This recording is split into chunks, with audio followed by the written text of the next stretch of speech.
सत श्री अकाल, नमस्कार, आदाब एंड हाय टू एवरीवन। एक और नया दिन, एक और नई शुरुआत। आज एक और नया चैप्टर इसी यूनिट में, determination of income and employment में। पिछली वीडियो में हमने एग्रीगेट डिमांड और उसके कॉन्सेप्ट के बारे में पढ़ा था। आपको मैंने बताया था या शायद ना बताया हो, ये यूनिट हमारा पूरा 12 नंबर का आएगा बोर्ड्स में। 12 नंबर एक बहुत बड़ा अमाउंट होता है, काफी ज्यादा वेटेज का ये पूरा यूनिट है। उस यूनिट का ये दूसरा चैप्टर है। जो पहला चैप्टर था जो काफी लेंदी था, जिसकी 2 पार्ट में हमने वीडियो डाली है, उम्मीद करता हूं आप सबने देख ली होगी और समझ आया होगा। अगर वो वीडियो नहीं देखी तो ये वीडियो समझ नहीं आएगी और ना इससे अगला चैप्टर समझ आएगा और पूरा यूनिट 0 हो जाएगा, मतलब कुछ नंबर नहीं आएंगे। तो इसलिए अगर इस वीडियो को देखना है तो उससे पहले एक बार जो प्रीवियस 2 वीडियो है उनको देख लो, अच्छे से समझ लो, फिर इस वीडियो पे आना। ठीक है, कोई जल्दबाजी नहीं है, आसान चैप्टर है, क्योंकि अगर आपने वो वाला पढ़ा है तो ये इजीली समझ आएगा। इसके बाद हमारा इस यूनिट में एक और चैप्टर रह जाएगा, वो भी बहुत छोटा है और उसमें भी कॉन्सेप्ट इजी है। तो स्टार्ट करते हैं इनकम डिटर्मिनेशन एंड मल्टीप्लायर से। ये है हमारा चैप्टर नंबर 8। सबसे पहला टॉपिक जो आता है वो है determination, income determination and multiplier. इसमें हम अलग अलग 2 तरीके की अप्रोच पढ़ेंगे जिससे इक्विलिब्रियम मेंटेन होता है। इकोनॉमिक्स मतलब मैक्रो इकोनॉमिक्स की दुनिया के बादशाह प्रोफेसर J.M. कीन्स, उनकी कीनेशियन इकोनॉमिक थ्योरी के मुताबिक हमारे पास 2 अप्रोच है जिससे हम डिटरमाइन कर सकते हैं इनकम। अब उन अप्रोच में हम क्या पढ़ते हैं? उन अप्रोच में हम ये पढ़ते हैं कि हमारी इकोनॉमी में इक्विलिब्रियम कब मेंटेन होता है और कैसे। इक्विलिब्रियम आपको पहले भी बताया था, जब डिमांड और सप्लाई इक्वल हो जाए। तो सबसे पहला तरीका, जब हमने पिछले में भी पढ़ा था, जब AD इक्वल टू AS होता है, जो सबसे पहला तरीका होता है, इसमें आपको प्रैक्टिकल नॉलेज ज्यादा मिलेगी, थ्योरेटिकल कम है। AD इक्वल टू AS, ये समझ आ रहा है? पहले भी हमने पढ़ा था। AD क्या था? वो C plus I plus G plus X minus M, मतलब नेट एक्सपोर्ट। AS हमने पहले ही पढ़ा था। AS मतलब नेशनल इनकम या total output of goods and service. तो इसका मतलब क्या है? एक तो हमारे पास ये थ्योरी है जिससे हम डिटरमाइन कर सकते हैं कि इक्विलिब्रियम कैसे आएगा। ये फर्स्ट वे है। इक्विलिब्रियम उस पॉइंट को बोलते हैं the point of not any best alternative या tendency where consumer has to no change. समझ रहे हो? मतलब ऐसी पॉइंट जहां पे कंज्यूमर को चेंज ना करना पड़े, एक बेस्ट पॉइंट या बेस्ट कॉम्बिनेशन कह सकते हो आप मार्केट का, जहां पे सप्लाई और डिमांड मीट कर रहे हैं, और वो ऐसा पॉइंट है जहां पे कोई भी कंज्यूमर या कोई भी मार्केट ऊपर नीचे नहीं करेगी। That is the perfect point. तो इक्विलिब्रियम उस पॉइंट को बोलते हैं टेंडेंसी फॉर नो चेंज। अब ये हो गई हमारी पहला तरीका इक्विलिब्रियम को निकालने का। इसी के थ्रू हम दूसरा तरीका डिराइव करते हैं, उसे बोलते हैं saving and investment approach. AD को हमने क्या पढ़ा था? C plus I। AS को क्या पढ़ा था? C plus S। याद होगा नेशनल इनकम। मैंने क्या बताया था? इनकम किसके इक्वल होता है? इनकम इक्वल होता है हमारी कंजम्पशन के और सेविंग के। जब दोनों चीजों को जोड़ दोगे तो टोटल इनकम आ जाएगी। अब इससे क्या समझ आ रहा है? सीधी सी बात है, ये दोनों कट जाएंगे तो S इक्वल टू I। ये हमारा दूसरा तरीका, इसे बोलते हैं saving investment approach. Investment approach. इस अप्रोच के मुताबिक जब इकोनॉमी में, थोड़ा टेढ़ा चला गया, जब इकोनॉमी में सेविंग्स और इन्वेस्टमेंट इक्वल होती है, उस पॉइंट को भी हम बोलते हैं इक्विलिब्रियम। अब इसकी आगे डिटर्मिनेशन पढ़ने से पहले, मतलब जब हम ग्राफ या प्लॉटिंग करेंगे या फिर जो स्केड्यूल पढ़ेंगे टेबुलर फॉर्म में, उससे पहले इस टॉपिक को समझने के लिए हमें 4 एजम्पशंस लेनी पड़ती है। हर चैप्टर में हम कुछ ना कुछ एजम्पशन लेते हैं, इसमें भी एजम्पशन लेंगे। सबसे पहले एजम्पशन कि ये जो हम भी मतलब डिटरमाइन करेंगे इक्विलिब्रियम, ये हम पढ़ेंगे शॉर्ट रन के केस में। किसमें? Short run. ये हो गई पहली। 4 है, आपको ऑर्डर वाइज याद करने की जरूरत नहीं है, बस कॉन्सेप्ट पता होना चाहिए कि क्या एजम्पशन लेते हैं, ताकि फ्यूचर में कोई दिमाग में क्वेश्चन रेज ना हो उससे रिलेटेड। पहला, इक्विलिब्रियम जो मेंटेन होगा वो शॉर्ट रन में होगा। दूसरा, जो प्राइजेस हैं वो कांस्टेंट रहेंगे, प्राइस विल रिमेन कांस्टेंट, ताकि हमें इक्विलिब्रियम मेंटेन करने में कोई दिक्कत ना आए, कॉम्प्लेक्स सिचुएशन ना आए। तीसरा और बहुत महत्व है, जो हम जो इक्विलिब्रियम पढ़ेंगे, हमने पढ़ा था ना एग्रीगेट डिमांड, वही है। इसमें हम 2 सेक्टर मॉडल को पढ़ेंगे, सिर्फ हाउस होल्ड और फर्म। गवर्नमेंट और एक्सपोर्ट सेक्टर को, फॉरेन सेक्टर को नहीं पढ़ेंगे। सिंप्लिसिटी के लिए सिर्फ दो सेक्टर लेंगे हम अपने केस में, पहला हाउस होल्ड, दूसरा फर्म।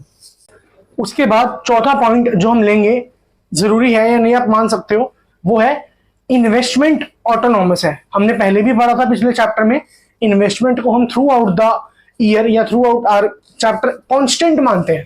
कांस्टेंट मतलब इन्वेस्टमेंट सिर्फ एक ही वैल्यू रहेगी, 20 मानिए तो 20, 40 मानिए तो 40, चाहे कितना भी लेवल ऑफ इनकम हो या कितना भी आउटपुट हो, डजंट मैटर। इन्वेस्टमेंट हम ऑटोनॉमस मानेंगे, मतलब जो हमारी इन्वेस्टमेंट है it is independent of income, मतलब हमारी इनकम बढ़ेगी या कम होगी, इन्वेस्टमेंट हम उतनी ही करेंगे, उसका इनकम से कोई लेना देना नहीं है। तो ये थे हमारे दो तरीके, पहला एडीएस, उसी को अगर हम सिंप्लीफाई कर दें तो S equal to I, S equal to 1 नहीं है, एस इक्वल टू आई। ये दो तरीके होते हैं। अब इसमें सबसे पहला जो हम पढ़ेंगे वो है एडीएस।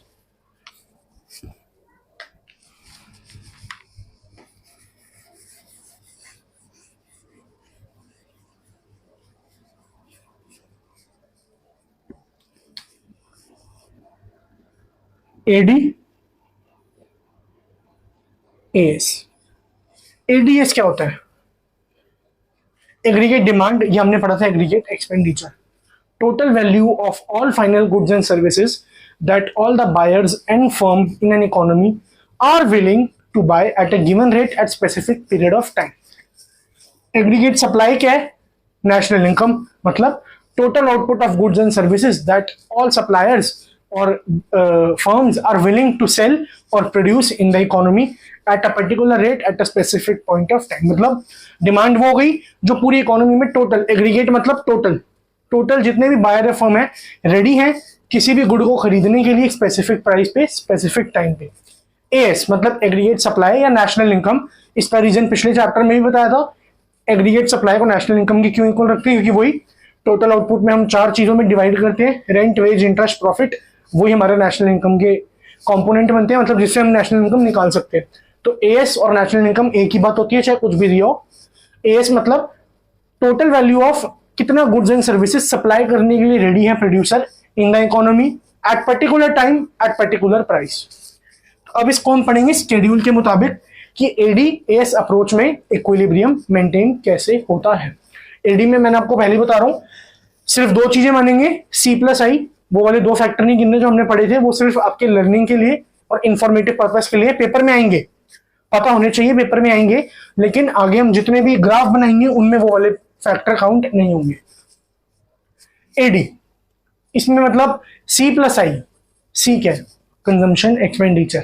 कंजम्पशन एक्सपेंडिचर पहले भी बताया था, जो प्राइवेट हाउस होल्ड अपने खर्चे करता है फॉर पर्सनल यूज, कोई भी प्राइवेट हाउस होल्ड के द्वारा जो भी एक्सपेंडिचर हो रहा है उसे बोलते हैं सी में कंजम्पशन एक्सपेंडिचर। ये डिपेंड करता है एक बंदे की डिस्पोजेबल इनकम पे, जितना कमा रहा है उतना ज्यादा खर्चा। आई में आएगा, एडी के अंदर जो आएगा सी प्लस आई, आई मतलब इन्वेस्टमेंट एक्सपेंडिचर। इन्वेस्टमेंट एक्सपेंडिचर वो एक्सपेंडिचर होता है जो कि प्राइवेट फर्म इंकर करती है, नाम से समझ आ रहा है ना, इन्वेस्टमेंट हम लोग कम करते हैं, प्राइवेट फर्म इकोनॉमी में ज्यादा करती है। इन्वेस्टमेंट किस लिए होती है? इसलिए होती है ताकि जो उनके फिजिकल एसेट है उनमें इंक्रीज हो, उनका जो कैपिटल स्टॉक है उसमें इंक्रीज हो, मतलब अपनी कैपिटल को बढ़ाने के लिए जो भी वो इन्वेस्टमेंट कर रहे हैं वो आता है इन्वेस्टमेंट एक्सपेंडिचर में। जैसे कि मशीनरी ले ली, नए इक्विपमेंट ले लिए, बिल्डिंग ले ली ताकि बिजनेस आगे एक्सपैंड हो सके, नई ब्रांच खोलनी है इस कारण, तो ये आता है इन्वेस्टमेंट एक्सपेंडिचर में। अब एडीएस में ना, चलो आपको सिंपल तरीके से बता ही देता हूँ कैसे स्टार्ट होता है। सबसे पहला जो हम कॉलम लेंगे वो होगा एम्प्लॉयमेंट,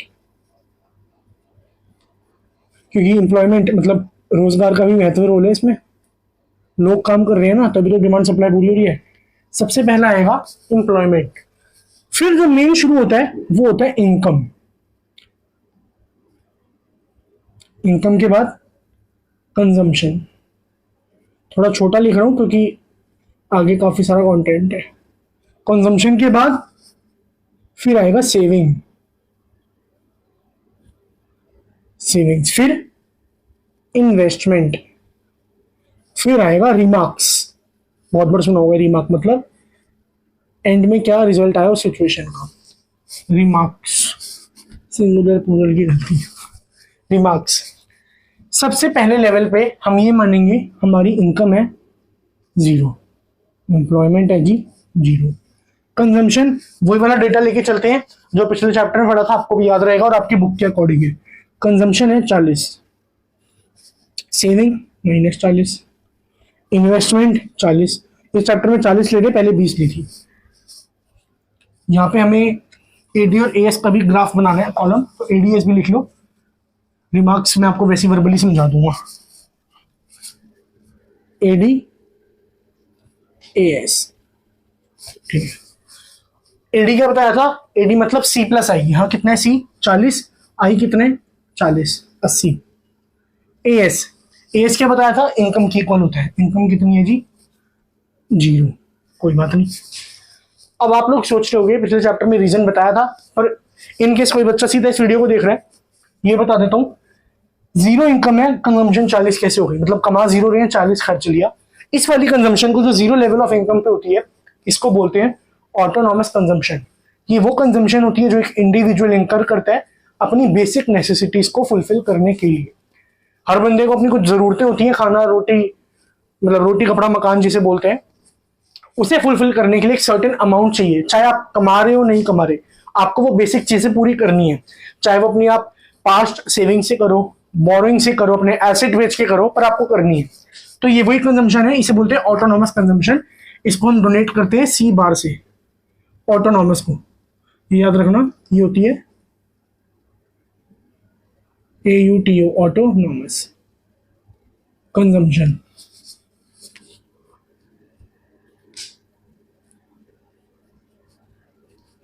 ऑटोनॉमस कंजम्पशन से अगर हम कमा 0 रहे हैं, कंजम्पशन 40 है, तो मतलब पिछले 40 यूज कर रहे हैं अपनी सेविंग के। सेविंग हमारी नेगेटिव चली गई, -40। एडी होता है हमारा सी प्लस आई, इन्वेस्टमेंट वाला है 80। एएस हमारा नेशनल इनकम के इक्वल होता है जो कि है 0। अगले स्टेज पे हमारा एम्प्लॉयमेंट हो गया 10, इनकम हो गई 100, ये 80 से दोबारा बढ़ेगा, मतलब कि 120। अब 100 कमा रहे हैं, 120 खर्च रहे हैं, तो माइनस सेविंग कितनी हो गई? -20, क्योंकि 20 का फर्क है ना, 20 ज्यादा खर्च नहीं है। इन्वेस्टमेंट दोबारा 40। अब एडी कितना होगा? सी प्लस आई, मतलब 160। एएस कितना होगा जी? नेशनल इनकम के इक्वल, मतलब इनकम के इक्वल 100। दूसरे लेवल पे, मतलब थर्ड लेवल पे इनकम 200, दोबारा 280 से बढ़ गया ना। अब हमारी सेविंग हो जाएगी 0, जितना कमा रहे हैं उतना ही खर्च रहे हैं। इन्वेस्टमेंट फिर से 40, एडी हो जाएगा सी प्लस आई, यानी कि 240, और ये 200, कोई नहीं, 30 पे 300, ये हो जाएगा 280। अब हम 20 बचा रहे हैं, कैसे? खर्च 20 कम रहे हैं, कमा ज्यादा रहे हैं, 40, ये हो जाएगा 8 तक 320, और ये हो जाएगा आपका 300। अब एम्प्लॉयमेंट होगी 40। ये देखना मैं इसलिए क्यों पढ़ा रहा हूँ, इतना आगे तक क्यों पढ़ा रहा हूँ, क्योंकि इसमें अलग अलग स्टेजेस है। इनकम 400। एक बात याद रखना, जितने भी लेवल से बढ़ाओगे, मतलब जितना भी इंक्रीमेंटल है, सब डिजिट्स में, मतलब 0 से 100, 100 से 200 इक्वल रहेगा गैप। ऐसा नहीं 100 से 100, मतलब 0 से 100, फिर 100 से 150, 150 से 400, 100 हर बार बढ़ा है। वैसे ही हर बार 80। यहाँ पे आप देखोगे ये कांस्टेंट है, तो इससे ही हमारा जो एडी है ये भी हर बार सिर्फ 80 से बढ़ रहा है। 400 यहाँ पे हो जाएगा 280 प्लस 80, मतलब कि 360। 360 हो गया। सेविंग हो जाएगी इस बार 40 रुपए की, 40 करोड़, ये भी 40। अब कितना होगा ये? 320 प्लस 80 400, और ये भी 400 है। ध्यान से पढ़ो इस वाले को, क्या डिजिट्स आ रही है देख रहे हो? एडी एएस दोनों इक्वल, इनकम भी इक्वल। क्या मतलब है, समझ गए होंगे? फिर भी आगे समझा देता हूँ। ये हो जाएगा 440, ये भी हो जाएगा। सेविंग हो जाएंगी इस केस में 560, ये 40, ये 480, ये 500। ठीक है जी, यहाँ तक बहुत है। इतना नोटबुक में इतना ही ग्राफ लिख लेना, मतलब इतना स्केड्यूल।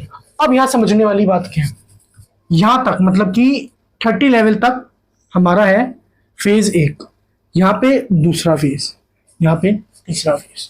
अब कैसे, यहाँ पे आप देखोगे हमारी यहाँ तक, इसको यहाँ तक भी बांट लो, ये 4 फेज में बांट दिया। यहाँ तक है सेविंग नेगेटिव, यहाँ हो गई 0, यहाँ सेविंग पॉजिटिव, ये है इक्विलिब्रियम, सेविंग यहाँ भी पॉजिटिव है पर ये इक्विलिब्रियम का पॉइंट है। यहाँ पे हम आगे बढ़ चुके।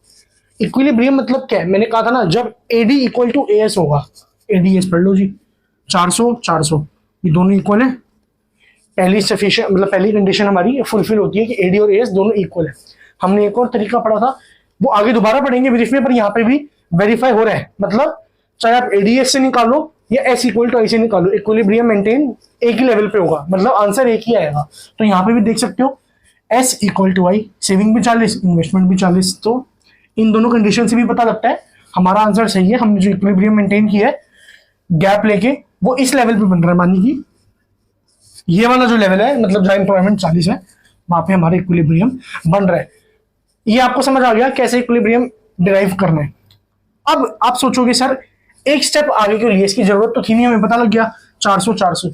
आपके बुक में एक पॉइंट है संदीप गर्ग में कि बताओ, is it necessary that equilibrium always maintain at full employment level, मतलब इक्विलिब्रियम हमेशा क्या फुल एम्प्लॉयमेंट लेवल पे बनता है? तो इसका जवाब है नहीं, नो। आपके सामने एग्जांपल है, एम्प्लॉयमेंट यहाँ 40 है, इक्विलिब्रियम हमारा मेंटेन हो गया, एम्प्लॉयमेंट बढ़ी लेकिन फिर इक्विलिब्रियम डिसबैलेंस हो गया, मतलब हम आगे बढ़ पड़े।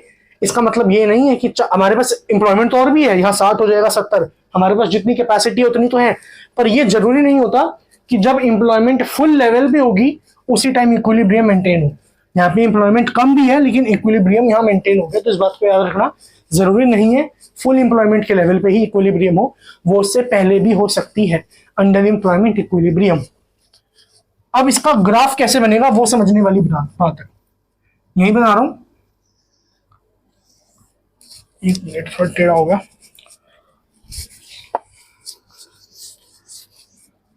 एस तो हमने पढ़ी रखा है, वो 45 डिग्री लाइन जिसे बोलते हैं हम, यहां से जाएगी जी हमारी 45 डिग्री लाइन, जिसे हमने एस में भी पढ़ा था, बाइसेक्टर होती है जो 90 डिग्री का स्लोप होता है 1। इसे मान लेते हैं ओ पॉइंट, ज्यादातर इसको ओ को ओरिजिन ही मानते हैं। ये आपकी एक्स एक्सिस हो गई, ये हो गई वाई। यहां पे आ गया हमारा एडी, आपने पूरा लिखना है एग्रीगेट डिमांड। यहां पे क्या आएगा हमारा इनकम, आउटपुट या फिर एम्प्लॉयमेंट, एक ही बात है, जो भी आप काउंट कर रहे हो। एम्प्लॉयमेंट EMPL पूरा ही लिख लो, बाद में बच्चे कंफ्यूज रहते हैं। फिर एम्प्लॉयमेंट, ठीक है, सिर्फ हम पढ़ रहे हैं एडी का ग्राफ। तो हमने क्या पढ़ा था, एडी को यहां से मिटाओ, पहले अजीब सा लग रहा है, यहां से यहां लिख लो एडी, बस। ये वाला जो पॉइंट है ये है जी, ये हो गया एडी का ग्राफ, मतलब कि C प्लस आई। अब हमारा इक्विलिब्रियम कहाँ मेंटेन हो रहा है? हमारा इक्विलिब्रियम इस पॉइंट पे मेंटेन होगा। इन्वेस्टमेंट तो हमारी थ्रू आउट द सेम है ना, ये देखो इन्वेस्टमेंट हमारी सेम रहेगी पैरेलल टू एक्स एक्सिस, क्योंकि हमने वो 40 ली है। लेकिन हमारा जो ये वाला ग्राफ है एडी वाला, ये धीरे धीरे बढ़ रहा है, देख रहे हो, ये ऐसे जा रहा है। अगर आपको कंफ्यूजन हो रही है कहीं आप लोग सोचो ये भी सीधा है, तो इसको थोड़ा और इंक्लाइन बना लो, ये इंक्रीजिंग होता है, अपवर्ड स्लोपिंग, समझ रहे हो, स्ट्रेट लाइन नहीं होता कभी भी, बस।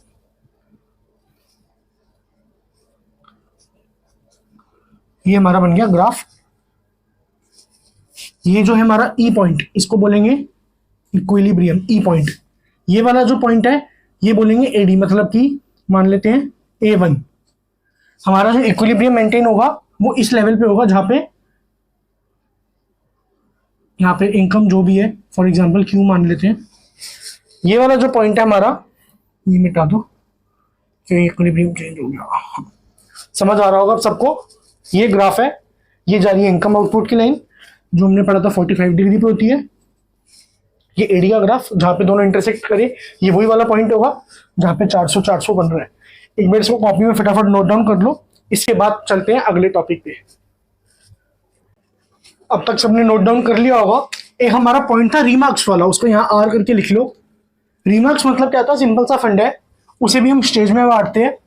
यहाँ पे आप नोटिस कर रहे हो हमारा एडी ग्रेटर देन एएस है, बस आपको ये लिखना होता है कि सिचुएशन में क्या आप नोटिस कर रहे हो, रीमार्क एडी एएस से बड़ा है। यहाँ पे भी एडी ग्रेटर देन एएस, यहाँ पे भी एडी ग्रेटर देन एएस, यहाँ एडी इक्वल टू एएस मतलब इक्विलिब्रियम, सॉरी यानी यहाँ पे भी ग्रेटर देन ही है, अगले पॉइंट पे AD equal to A S, और ये वाला केस एक और हमने लिया लेस देन ए एस। इन सिचुएशन में होता क्या है, ब्रीफ में बता देता हूँ, बहुत इजी है। जब AD greater than A S होता है, इसका मतलब क्या है, इकोनॉमी में aggregate demand is more than aggregate supply. इसका मतलब सिंपल भाषा में ये है, मोर कंज्यूमर्स या more buyer and firm are willing to incur more expenditure then the firms are willing to produce. Simple भाषा में इकोनॉमी में एक्सपेंडिचर ज्यादा हो रहा है, फर्म्स या इंडिविजुअल या कंपनी डिमांड गुड्स की ज्यादा कर रही है एज कंपेयर टू जो उनकी सप्लाई है। अब सप्लाई कम है, डिमांड ज्यादा है, एग्रीगेट डिमांड ज्यादा है, सप्लाई कम है, मतलब जो फर्म ने अपना गुड्स और आउटपुट जो बना रही थी, जो भी प्रोड्यूसर है, उसने एक प्लान्ड इन्वेंट्री रखी हुई थी, मतलब इन्वेंट्री लेवल एक उसका मेंटेन था, डिमांड ज्यादा हो गई तो जो उसका इन्वेंट्री लेवल था वो कम रह गया, फॉल शॉर्टेज हो गई, मतलब इन्वेंट्री और डिमांड ये फर्क आ गया। तो अब इस इन्वेंट्री को यहाँ डिमांड तक लाने के लिए क्या करेगी फर्म या कोई भी प्रोड्यूसर, क्या करेगा, आउटपुट बढ़ाएगा। आउटपुट बढ़ाने के लिए वो एम्प्लॉयमेंट बढ़ाएगा, क्योंकि आउटपुट बढ़ाना है तो बंदे भी तो चाहिए काम करने के लिए, तो वो एम्प्लॉयमेंट बढ़ाएगा। और वो तब तक बढ़ाएगा जब तक एडी और एएस यानी कि सप्लाई यानी कि जो आउटपुट है वो इक्वल नहीं आ जाता। वहीं दूसरी ओर जब हमारा एएस ज्यादा होता है एज कंपेयर टू एडी, मतलब जो हमारी फर्म्स या बायर्स हैं वो लेस एक्सपेंडिचर करने के लिए इंकर है, मतलब वो बचा ज्यादा रहे हैं, खर्च कम कर रहे हैं, कंजम्पशन कम है, सेविंग ज्यादा है। उस केस में जो इन्वेंट्री लेवल है वो ज्यादा हो गया, इतना मेंटेन था, कंज्यूमर ने मान लिया, प्रोड्यूसर ने मान लिया इतना इन्वेंट्री रखूंगा, उसके हिसाब से इक्विलिब्रियम है, पर डिमांड रह गई कम, तो उस केस में उसके पास इन्वेंट्री हो गई ज्यादा, तो एक्सेस इन्वेंट्री को फ्री करने के लिए वो क्या करेगा, आउटपुट कम करेगा, और नहीं बनाएगा ना, उतने भी रुक जाएगा क्योंकि इन्वेंट्री पहले ही ज्यादा है। तो जब वो उतने भी रुक जाएगा तो उसके लिए क्या करेगा, वो अनएम्प्लॉयमेंट करेगा, मतलब अपने वर्कर्स को निकालना शुरू कर देगा, क्योंकि उसको अब जरूरत तो है नहीं, उसने पहले इतनी इन्वेंट्री बना ली तो फालतू में लोगों को और सैलरी क्यों देगा, तो उस केस में अनएम्प्लॉयमेंट बढ़ेगी। ये दो तरीके थे हमारे पास समझने के लिए, जो इसके अंदर आता है, जो मैं बताना भूल गया था बता दिया। अब पढ़ते हैं सेविंग्स और इन्वेस्टमेंट अप्रोच। इसी की तरह वो भी बिल्कुल, बल्कि उसमें फेवर स्टोरी और कम है, पर आपको दोनों अप्रोच आनी चाहिए, पेपर में किसी भी अप्रोच से पूछ सकते हैं, क्योंकि 12 नंबर का यूनिट है पूरा।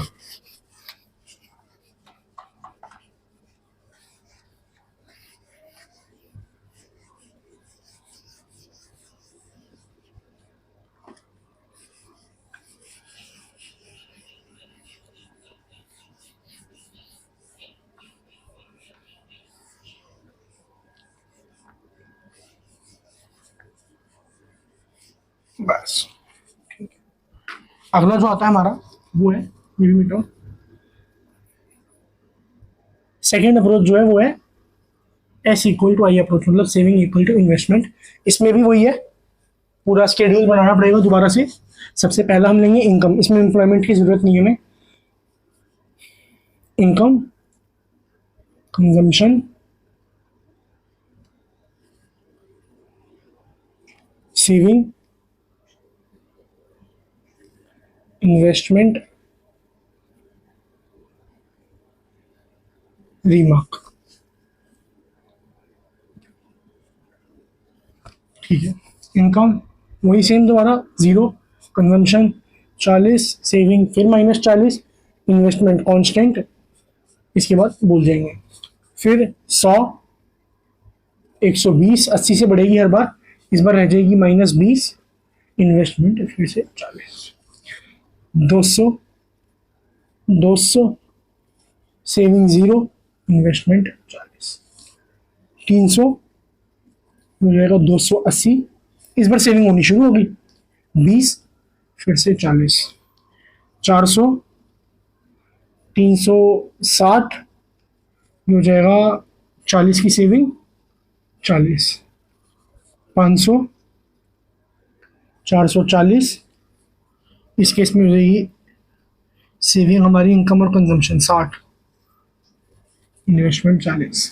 दोबारा से वही 400 लेवल की इनकम पे हमारा दोबारा इक्विलिब्रियम बन रहा है। कैसे? पिछले केस में पढ़ा था, सेम वही है, वहां पे भी आपको बताया था S equal to I equal है, एस इक्वल टू आई दोनों सेम वैल्यू के, मतलब हमारा इक्विलिब्रियम यही बनेगा। रीमार्क्स, इसमें वही दोबारा से वही लिखना है, यहाँ पे हमारी जो कंजम्पशन है सेविंग लेस देन इन्वेस्टमेंट, नहीं इन्वेस्टमेंट सेविंग ग्रेटर, हाँ सही था, सेविंग लेस देन इन्वेस्टमेंट। यहाँ पे भी सेविंग लेस देन इन्वेस्टमेंट, यहाँ पे हमारा saving less than investment, saving less than investment, saving equal to investment, equilibrium, saving greater than investment. 5 नहीं है, ऐसे बस सिंपल सा फंडा था। इसको भी ग्राफ से निकालेंगे, पहले एक बार इसको नोट डाउन कर लो, फिर इसका ग्राफ बताता हूँ। इसके ग्राफ के लिए आपके 2 ग्राफ दिए हुए हैं, जो पहले हमने बनाया था उसी से दूसरा भी डिराइव हो जाएगा, और आपको इससे बेसिक कॉन्सेप्ट समझाना है। एक बार इसको नोट डाउन कर लो या वीडियो पॉज करके लिख लेना। एक बार दोनों का ग्राफ बता देता हूँ जल्दी से, चैप्टर छोटा ही है ये।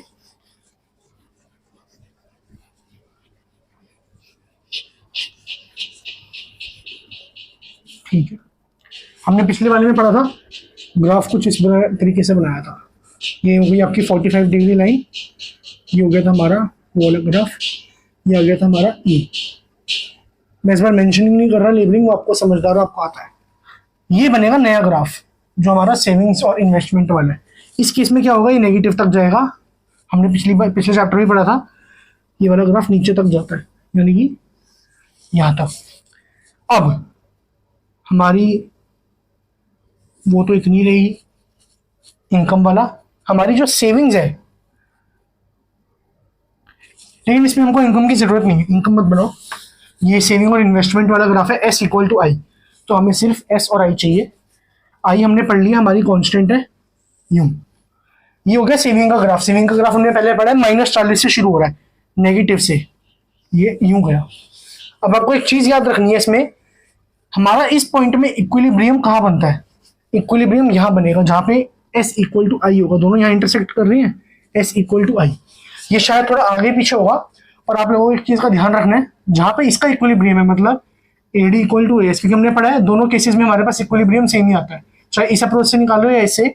तो ये दोनों का इक्विलिब्रियम का जो पॉइंट है वो पैरेलल होगा, ऊपर नीचे होगा, मतलब बिल्कुल ये जो एडीएस का पॉइंट है उसी के थ्रू ये वाला ऐसे पास आउट होगा। आप समझ गए मैं क्या कहना चाह रहा हूँ। इसमें ऐसे लाइन खींच लेना, ऐसे लाइन खींच लेना, इसको ओरिजिन नाम दे देना, इसको ओरिजिन। सिंपल सा यही फंड है। इसमें भी हमारे पास वही आता है, अगर सेविंग ग्रेटर देन इन्वेस्टमेंट है, मतलब सेविंग ज्यादा है, लोग खर्च कम रहे हैं। सेविंग मतलब लोग अपने पास बचा ज्यादा रहे, इन्वेस्ट कम कर रहे हैं। इसका सिंपल सा क्या मतलब है? इसका मतलब है कि लोग खर्चा कम कर रहे हैं। अब खर्चा कम करेंगे तो वही इन्वेंट्री ज्यादा हो जाएगी, और डिमांड कम है तो अनएम्प्लॉयमेंट बढ़ेगी, आउटपुट कम होगा। और इन्वेस्टमेंट ज्यादा है, सेविंग कम है, तो लोग ज्यादा खर्चा कर रहे हैं, कंजम्पशन एक्सपेंडिचर ज्यादा है। अब वो ज्यादा है तो क्या होगा, इन्वेंट्री बढ़ानी पड़ेगी, तो एम्प्लॉयमेंट बढ़ेगी, आउटपुट बढ़ेगा। सिंपल सा फंड है। ग्राफ बना लो एक बार, इसके बाद आगे बढ़ते हैं। उम्मीद करता हूँ सबने बना लिया होगा।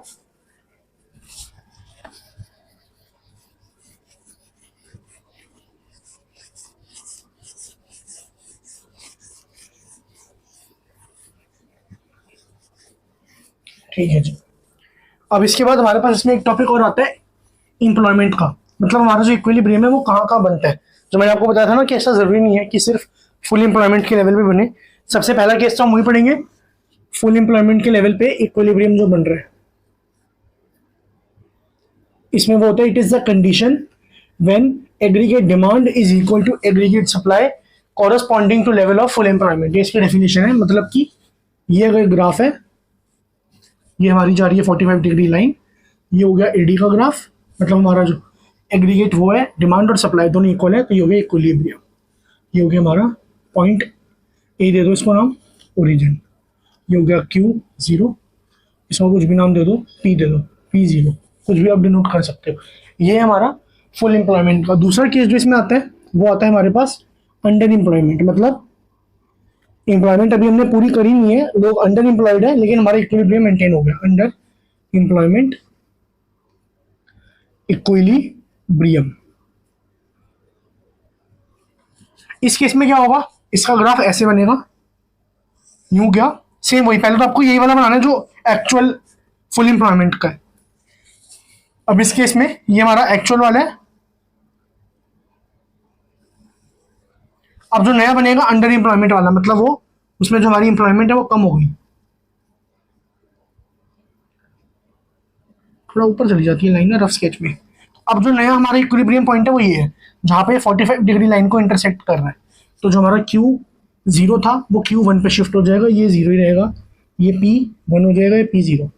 ये होता है हमारा अंडर एम्प्लॉयमेंट इक्विलिब्रियम। बस आपको ऐसे याद करना है, इसके पीछे कुछ ज्यादा दिमाग नहीं लगाना।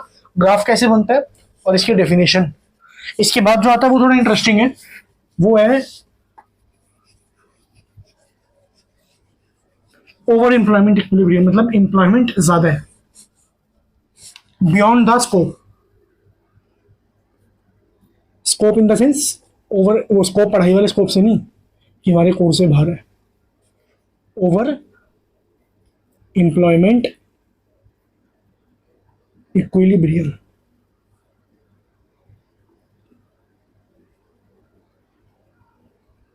इसमें क्या होता है, सेम वैसे ही ब्लू वाले स्केच पेन से बना देते हैं, ब्लैक का कर रहा होगा, हाँ।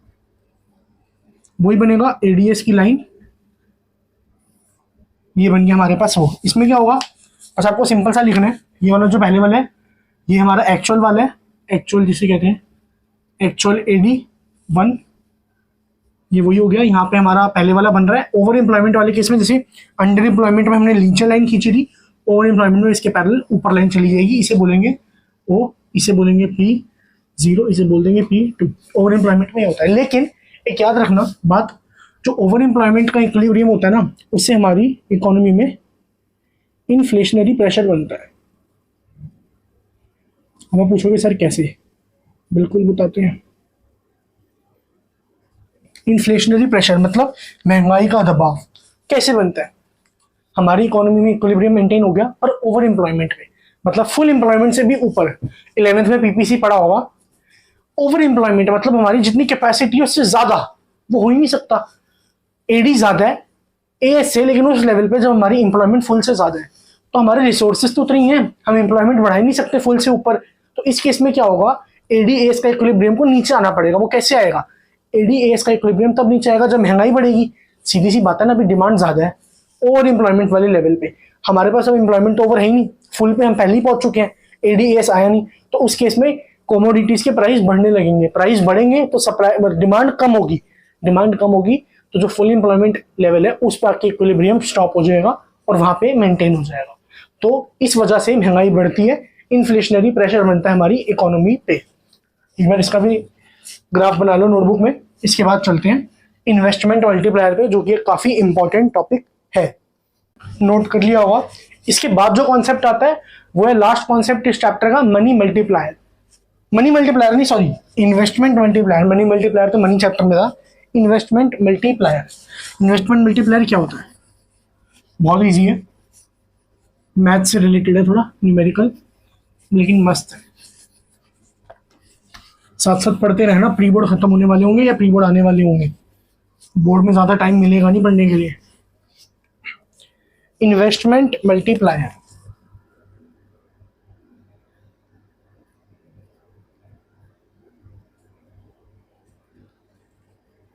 मतलब LTI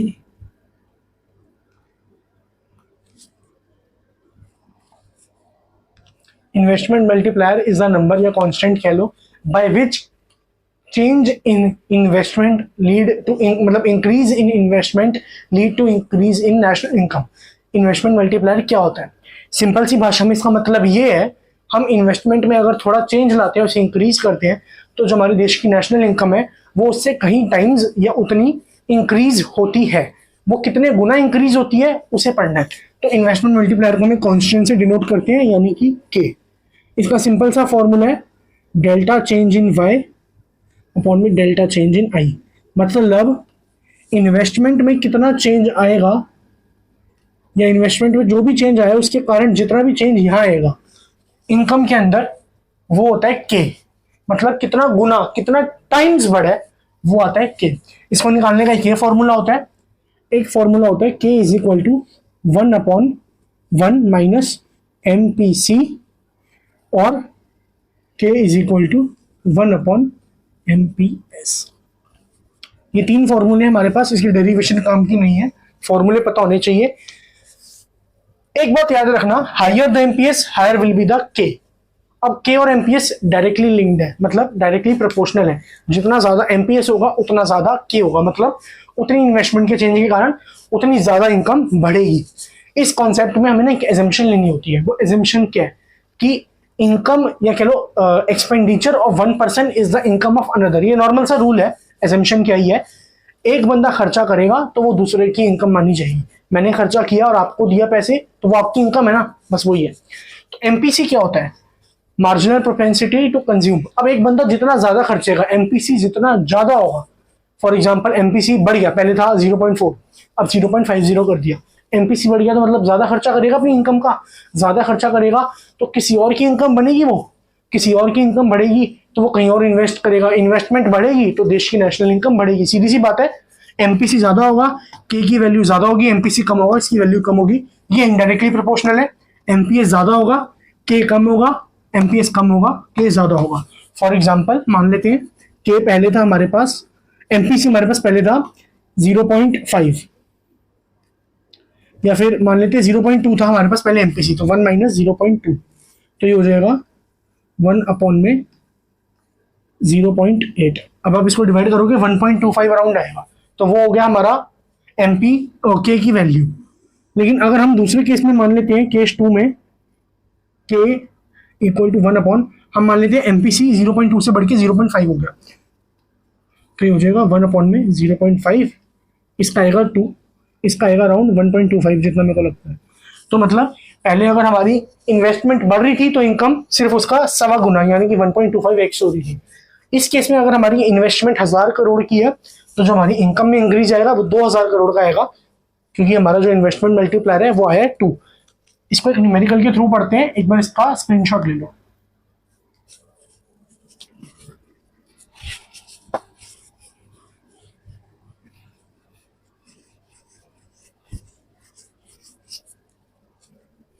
ठीक है जी।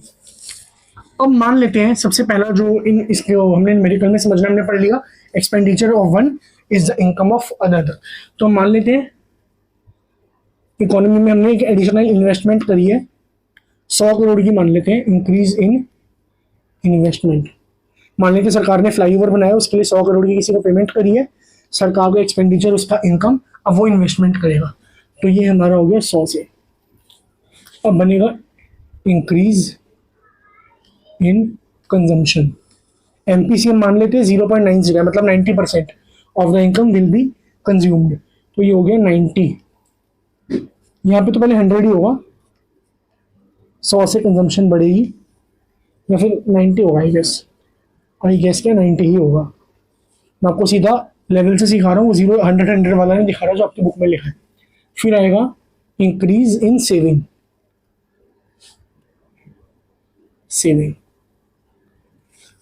अगर 90% कंज्यूम हो रहा है तो 10% बच रहा है, तो यानी कि 10 करोड़ रुपए हमारी सेविंग है। अगले केस में यहाँ पे हमने 90 रुपीज का कंजम्पशन करा है, मतलब 90 करोड़ का हमने एजम्पशन में पढ़ा है। एक बंदे का कंजम्पशन एक्सपेंडिचर मानी कि दूसरे की इनकम होगा, तो यहाँ ये जो है अगले केस में इन्वेस्टमेंट हो जाएगी 90 से, इसका फिर से 90% यानी कि 81 सेविंग हो गई हमारी 9 की, मतलब इस बार हम 9 करोड़ की सेविंग कर रहे हैं। दोबारा वही होगा 81 यहाँ पे आ जाएगा, इसका 90% यानी कि 8.1 का 90% जो भी होगा 81 का 90% दोबारा से हम कंज्यूम करेंगे, उसके बाद सेविंग बनेगी। बात ये है ये प्रोसेस कब तक चलेगा, ये 7.2 के आसपास बैठेगा शायद 72। ये प्रोसेस कब तक चलेगा, सिंपल सी बात है, हमने पढ़ा है के की वैल्यू कैसे निकलेगी, 1/1 माइनस MPC, के इज इक्वल टू, इस केस में हमने 0.90 लिया, 1 माइनस 0.90, तो के हो जाएगा 1 में 0.10 मतलब कि 10। तो यानी कि हमने जितनी इन्वेस्टमेंट करी है उससे हमारी इंक्रीज इन इनकम कितना होगा। यहाँ पे इंक्रीज इन इनकम का कॉलम भी बनेगा, जो हमने नहीं बनाया था, जो मैं आपको बता रहा था बुक में है, वो अब यहाँ काम आएगा। पहले केस में हमारी 100 बढ़ गई थी क्योंकि 100 की इन्वेस्टमेंट हुई तो 100 की इनकम बढ़ गई। तो अब हमने एडिशनल इन्वेस्टमेंट इकोनॉमी में 100 करोड़ की करी थी, के है 10, मतलब उसका 10 गुना हमारी इनकम बनेगी। तो इनकम बनेगी हमारी 1000 करोड़। अब 1000 करोड़ अगर इनकम बनी है, उसका 90% हमने खर्चा है पूरे टेबल में, तो 900 करोड़ आएगा हमारा कंजम्पशन। 900 करोड़ आया कंजम्पशन, तो सेविंग हो जाएगा जी 100 करोड़। सिंपल सा ये फंडा था इन्वेस्टमेंट मल्टीप्लायर का। जितना ज्यादा के उतना ज्यादा, अगर एमपीसी ज्यादा है तो उतना ज्यादा के, मतलब कि उतना ज्यादा हमारा एक्सपेंडिचर हो रहा है। ये सिंपल सा फंडा था इस चैप्टर में। अब इस चैप्टर के एक दो न्यूमेरिकल बता देता हूँ, उसके बाद ये चैप्टर रैप अप करते हैं। हाँ, क्वेश्चंस बहुत सारे हैं, फिर वही बात बोलूंगा, क्वेश्चन सीरीज में सिर्फ हर चैप्टर के क्वेश्चन पढ़ेंगे। एक बार इसको नोट डाउन कर लो, फिर इसके बाद आपको इसके एक दो न्यूमेरिकल करवाता हूं। ठीक है, अब पढ़ते हैं एक न्यूमेरिकल। थोड़ा एप्लीकेशन आ जाएगा कि लगाना कैसे क्या। न्यूमेरिकल तो बहुत टफ टफ दिए हुए हैं इसमें, लेकिन मैं आपको बेसिक सा बता रहा हूँ क्योंकि क्वेश्चन सीरीज में हमने पढ़नी है हॉट्स वाले। सिंपल सा है कि मान लेते हैं हमारी इंक्रीज इन इन्वेस्टमेंट हुई है इकोनॉमी में, इसे इंक्रीज लिख लो, डेल्टा तो कम भी हो सकता है। और एक बात याद रखना, इन्वेस्टमेंट मल्टीप्लायर में जैसे के से इनकम बढ़ी है, उसी केस में इन्वेस्टमेंट मल्टीप्लायर बैकवर्ड भी काम करता है। मतलब अगर इन्वेस्टमेंट हम कम करेंगे तो जो हमारी इनकम इंक्रीज हो रही थी वो अब कम होगी। तो ये बोथ केसेस में काम करता है, बैकवर्ड भी और फॉरवर्ड भी। इंक्रीज इन इन्वेस्टमेंट मान लेते हैं 200 करोड़ की हुई है, 200 CR, और इंक्रीज इन इनकम यानी कि नेशनल इनकम हुआ है 1000 करोड़, 1000 CR। तो इस केस में हमें बताना है एमपीसी कितना होगा। सिंपल सा फंड है, पहले निकालेंगे के हमने पढ़ा है डेल्टा वाई अपॉन में डेल्टा आई। डेल्टा वाई मतलब चेंज जो हुआ है, इंक्रीज जो हुआ है 1000 करोड़ का हुआ इनकम में, इन्वेस्टमेंट में 200 करोड़ का, के आ गया 5 मतलब 5 गुना। अब हमने पढ़ा है K is equal to 1 upon में 1 माइनस एमपीसी।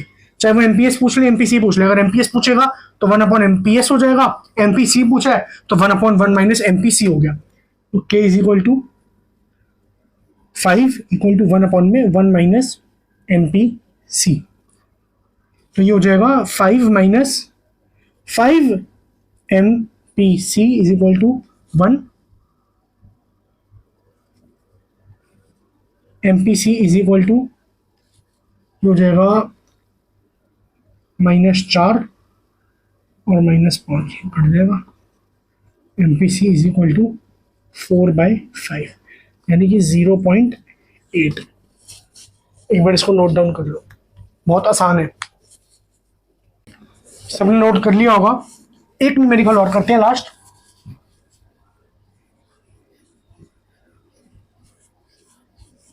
उसमें हमें दिया है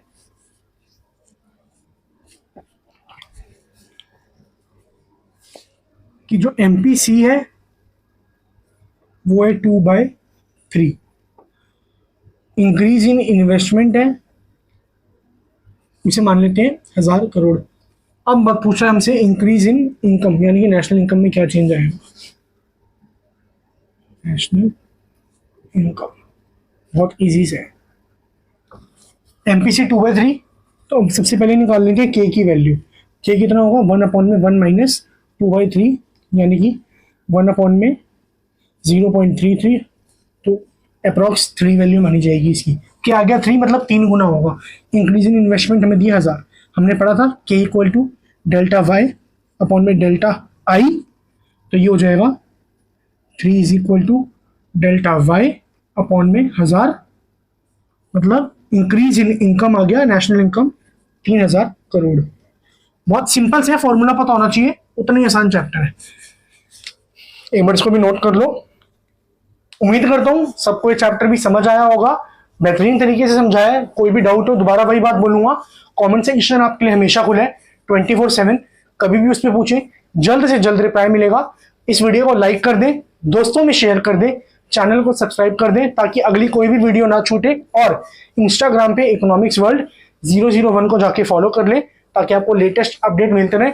साथ साथ पढ़ते भी रहें, सेल्फ लर्निंग मोस्ट इंपॉर्टेंट है अगर कोई भी पेपर निकालना है। उम्मीद करता हूँ सबको समझ आया होगा। Take care, goodbye, have a nice day.